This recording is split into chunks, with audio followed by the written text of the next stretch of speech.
up and live out the true meaning of its creed, that all men are created equal.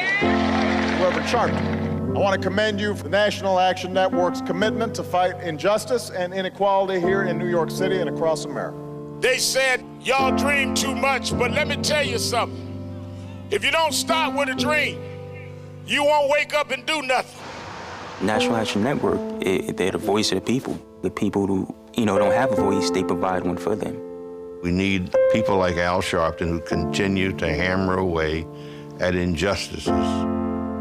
He's bringing up issues that other people are not talking about. Those that will not vote for us, we will not vote for them. When Al Sharpton and the National Action Network get involved in an issue, the likelihood that justice will prevail dramatically increases.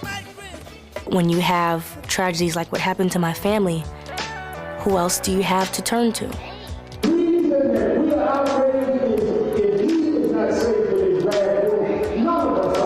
The Trayvon Martin shooting has sparked a national movement.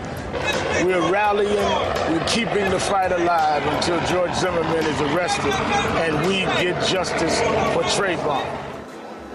His decisions to champion social justice are not a function of geography, ethnicity, color, but are really a function of what I would call his moral standing as to how he views the world. You say, I'm not accepting this because I know it doesn't have to be like this, and I won't accept it.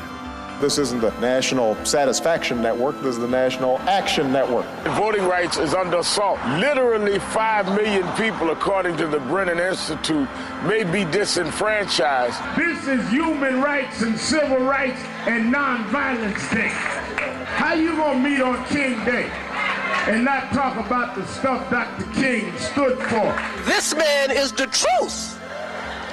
He's the truth. Al fights justice. When you're in trouble, Al Sharpton's your man. George Zimmerman has just been charged with murder. We just wanted an arrest, and we got it, and I say thank you. This is a validation for the great struggle and vision of Al Sharpton in developing the National Action Network. The groundbreaking things that he's doing is not for fame, is not for glory, it's for right. The voice for the voiceless. He has stood strong against the waves of hatred and bigotry. We are not each other's enemies. We're not each other's competition. We're not each other's adversary.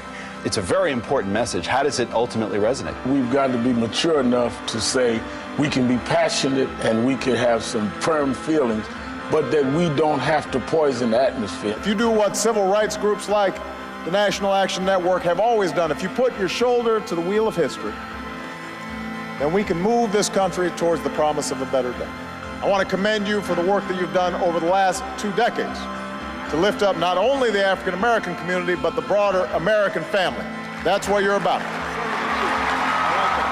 We're the children of dreamers that look biting dogs and fire hoses in the face and defy death, singing, "We shall overcome."